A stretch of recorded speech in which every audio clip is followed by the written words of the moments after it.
രമേശ് പിഷാരടി എന്ന് പറയുന്നത് ഇന്ത്യയിലെ ഒരു പൗരനാണ്. ഒരു തിരഞ്ഞെടുപ്പിന്റെ ഭാഗമാകുക എന്ന് പറയുന്നത് അദ്ദേഹത്തിന്റെ അവകാശവും അദ്ദേഹത്തിന്റെ രാഷ്ട്രീയ പാർട്ടി അദ്ദേഹത്തിന് നൽകിയ ഒരു അംഗീകാരം കൂടിയാണ്. ഏതെങ്കിലും രീതിയിലുള്ള ഭയമുണ്ടെങ്കിൽ അത് പറയണം. അതിന് പകരം ഒരു സ്ഥാനാർത്ഥിയെ തടയുക, അദ്ദേഹം ആ പ്രദേശത്തേക്ക് വന്നാൽ വോട്ടെല്ലാം പോകുമോ എന്നുള്ള ഭയമൊക്കെ വെറും അല്പത്തരമാണെന്ന് പറയാതെ നിർവാഹമില്ല.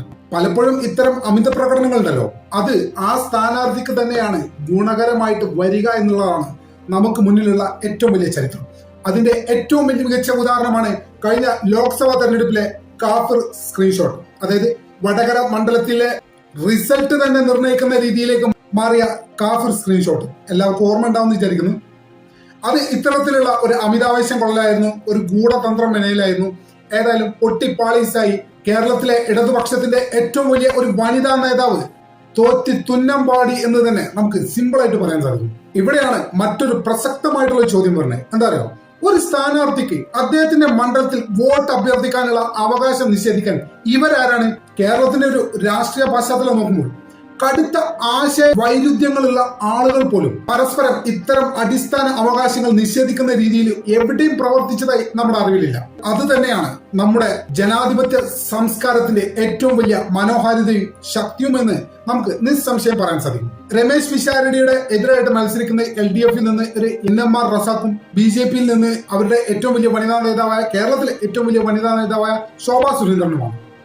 ഈ പ്രകടനം തടഞ്ഞത് രമേശ് പിഷാരടിക്ക് അദ്ദേഹത്തിന്റെ മൗലിക അവകാശം നിഷേധിച്ചത് BJP-ക്കാരാണ്.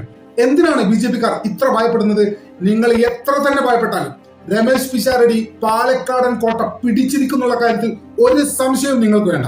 അതിനുവേണ്ട എല്ലാ വളവും വെള്ളവും നിങ്ങളും തോമസ് ഐസക്കിനെ പോലെയുള്ള സ്വയം ബുദ്ധിജീവികളായ LDF-ന്റെ ആളുകളും അദ്ദേഹത്തിന്റെ അവകാശങ്ങൾ നിഷേധിച്ചുകൊണ്ടും അദ്ദേഹത്തെ പരസ്യമായി അപമാനിച്ചുകൊണ്ടും തന്നെ നൽകുന്നുണ്ട് എന്നുള്ളത് ഒരു വസ്തുതയാണ്. നിങ്ങളൊന്ന് ആലോചിക്കുകയും, ഒരു മുനിസിപ്പാലിറ്റിയിലെ ഭരണം ലഭിച്ചപ്പോഴേക്കും അവിടേക്ക് കടക്കാൻ പാടില്ല, ഇത് ഞങ്ങളെ ആളുകളുടെ ഏരിയയാണ്, ഇങ്ങോട്ടേക്ക് വരാൻ പാടില്ല എന്നൊക്കെയാണ് ഇവർ പറയുന്നത്. ഇക്കണക്കിന് ഈ സംസ്ഥാനം ഭരിക്കുന്ന ഒരു ഘട്ടത്തിലേക്ക് ഇവർ എത്തിക്കഴിഞ്ഞാൽ എന്തായിരിക്കും നമ്മുടെ നാട്ടിലെ അവസ്ഥ? നമ്മുടെ സഞ്ചാര സ്വാതന്ത്ര്യം നിഷേധിക്കപ്പെടില്ലേ? നമ്മുടെ മൗലിക അവകാശങ്ങൾ ചോദ്യം ചെയ്യപ്പെടില്ലേ? നമ്മുടെ സഞ്ചാര സ്വാതന്ത്ര്യം തടയപ്പെടില്ലേ?